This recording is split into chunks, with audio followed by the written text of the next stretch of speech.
she tried to keep a straight face and say it's a lie because President Trump said she hates Israel. And she Yes. tried to say, and she then claimed, again, she wasn't being fact checked at all, but then she claimed that her entire career she has supported Israel and Jewish people. And then you go look at her record. No, she didn't. She still isn't. Yes. And it became the highlight on all, self-hating Jewish websites next day Yeah. that she will fight for us. And again, comes back to specifically, especially the conflict in Middle East. I'm not going to just say Hamas and Israel. The Yeah. conflict in Middle East, because you know we sometimes have to, but the narrative isn't Hamas versus Israel or the conflict of Gaza border. This is Israel versus all Islamic countries. Please Yeah. register that. I know our audience are very well educated on this very topic, but that conflict has been proven not to be resolvable with any possible peace treaty and, I don't know, a two-state solution. So I just want to be very clear by action through resume, President Trump did help the situation in Middle East in favor of the Jewish people of Israel. Yeah. Fact, proven, in place. So please don't buy into the whole, I love Israel. I love Israel. My whole career. I've been helping Jewish people. Please don't buy into it. Go do your homework. Do your study. I mean, it's pretty simple for President Trump. The proof for President Trump is right there, right? Remember when everybody hated him for moving the embassy? Ooh, Hmm. bad Trump. That's proof right there by action. Yeah. Well, and that's exactly to the point. Trump can point to his actions for his dedication to Israel and the Israeli people and his willingness to stand for their defense. Whereas her actions speak much louder than her empty words.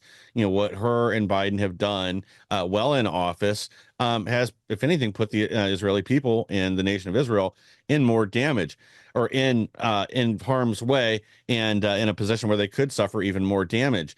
Threatening to withhold weaponry, threatening to sanctions and other things.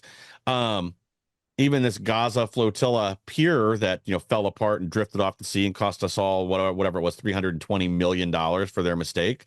This was direct actions to basically put Americans out there in Gaza as human shields for them to use. Now, luckily, that thing fell apart, literally and figuratively. But yeah, the actions that they've taken have been much more pro-Palestinian than they have pro-Israel, and she knows it. She can trot out her husband, who happens to be Jewish, and pretend all she wants. But as you said, actions speak far louder than your words do.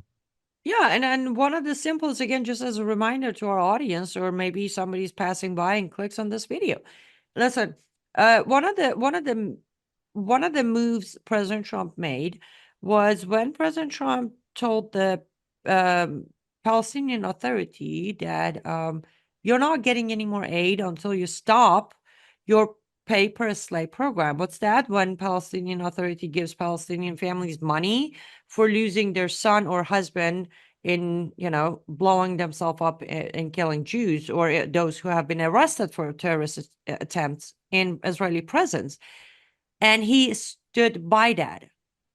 The very one of the first moves by Biden was to release that money and start giving aid, regardless of Palestinian authorities still providing money for the pay per slave program. Right there. How many lives did President Trump save? Countless. How many lives did Biden help take away? Countless. Right Yeah. there. One simple move. I think that's simple. It's a no. No's are for free. Yeah. Again, it makes perfect sense when you're incentivizing murder and terrorism. It isn't just the payouts they made. It isn't just the money.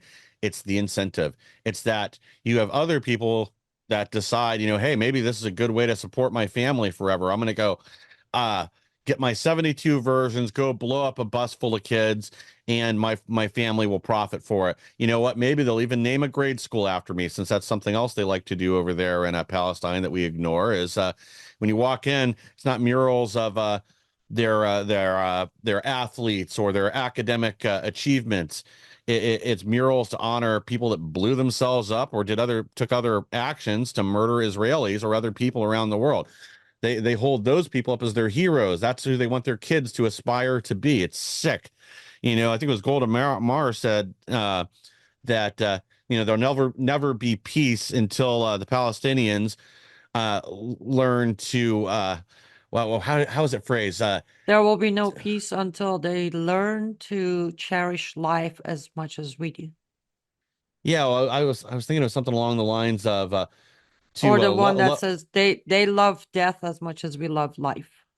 yeah, something along those lines. Was learn to love their children more than they hate the Israelis. Oh, that'll never happen. Sorry, not under Islam. Remember, you Yeah. have the right to literally kill your child for not being good enough of a Muslim. Islam comes first. Sorry.